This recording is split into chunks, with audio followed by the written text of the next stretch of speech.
जे दीर्घ 22 वर्ष पर अखिल भारतीय विद्यार्थी परिषद राष्ट्रीय कार्यकारिणी बैठक मंदिर मालिनी नगरी भुवनेश्वर ठारे 29, 30 एवं 31 मे रे सोआ विश्वविद्यालय शिक्षा और अनुसंधान विश्वविद्यालय परिसर में अनुष्ठित होगा जाऊँगी। शेष थर 2004 मसीह कटक ठारे राष्ट्रीय कार्यकारिणी परिषद बैठक आयोजित होता। आज वर्तमान पुणी थे ओडिशा को से भाग्य मिली जे आम राष्ट्रीय कार्यकारिणी बैठक को सफल भाव में आयोजन करने जाऊँ। यही अवसर में समग्र देश विद्यार्थी परिषद सांगठनिक 46 प्रांत एवं मित्र राष्ट्र नेपाल रे चलुवा प्राज्ञिक विद्यार्थी परिषद और भूटान रु एभली भाव में 700 रु ऊर्ध शिक्षाविद छात्र प्रतिनिधि एवं सामाजिक व्यक्तिविशेष माने यही राष्ट्रीय कार्यकारिणी परिषद बैठक में योगदान करने जाउछन्ती। तो यही राष्ट्रीय कार्यकारिणी परिषद ये क्रमांक रही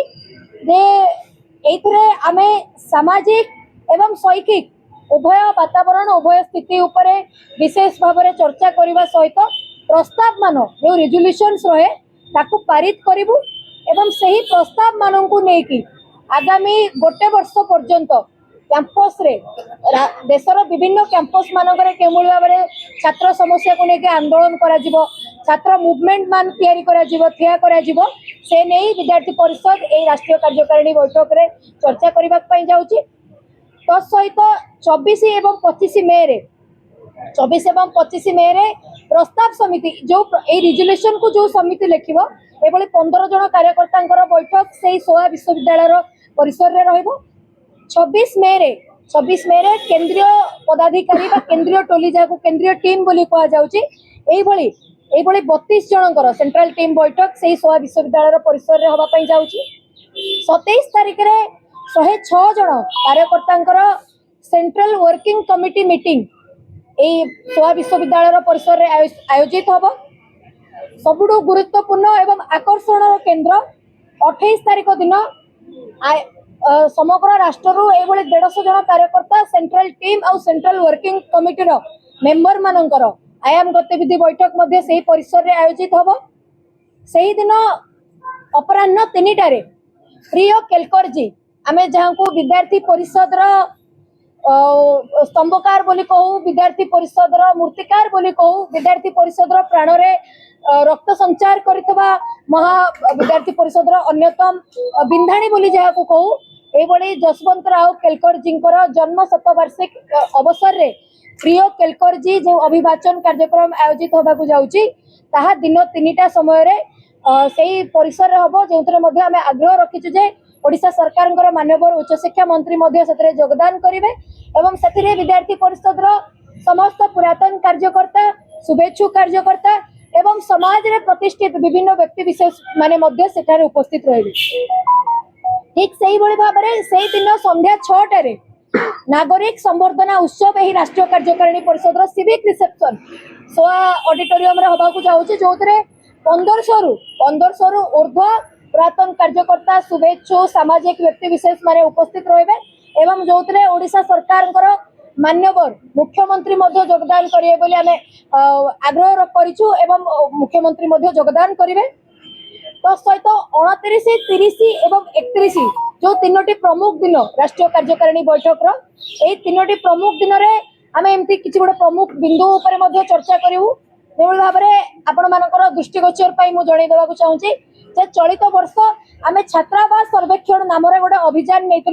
जो छात्रावास सर्वेक्षण रे कैंपस रे तिबा हॉस्टल मानकरे कौन कौन समस्या रही हॉस्टल मानकर स्थिति वर्तमान कौन विद्यार्थी कौन समस्या रही से नहीं मध्य आमे सर्वेक्षण करितिलु एवं से नहीं मध्य आमे एई बैठक रे पुनर्बार चर्चा करिवु। भगवान बिरसा मुंडांकर एई वर्ष होची 150तम जन्म वार्षिक वर्ष जन्म शताब्दी वर्ष एई वर्ष रे आमे भगवान बिरसा मुंडा को लेकिन विभिन्न स्थान में जनजाति सम्मेलन हो कि अन्य कार्यक्रम हो से नहीं मध्य चर्चा विस्तृत भाव में करूँ। संत रविदास 350तम जन्म जयंती वर्ष जो जन्म जयंती वर्ष में विभिन्न सेमिनार कथा कहतु विभिन्न प्रकार आलोचना विषय हो एने आम बैठक रे आलोचना करूँ। चलित वर्ष जनवरी 12 राष्ट्रीय युवा दिवस रु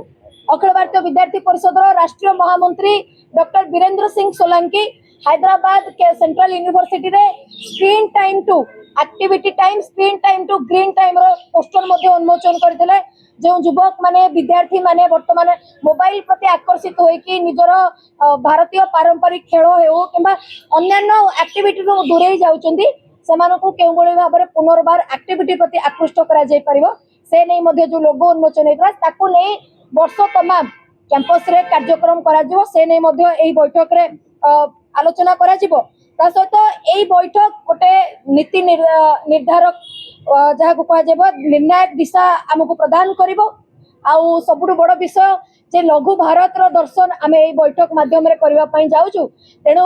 ओडिशा को पदार्पण करतबा समस्त अंतरराष्ट्रीय स्तर रु नहीं राष्ट्रीय स्तर पर्यंत समस्त प्रतिनिधि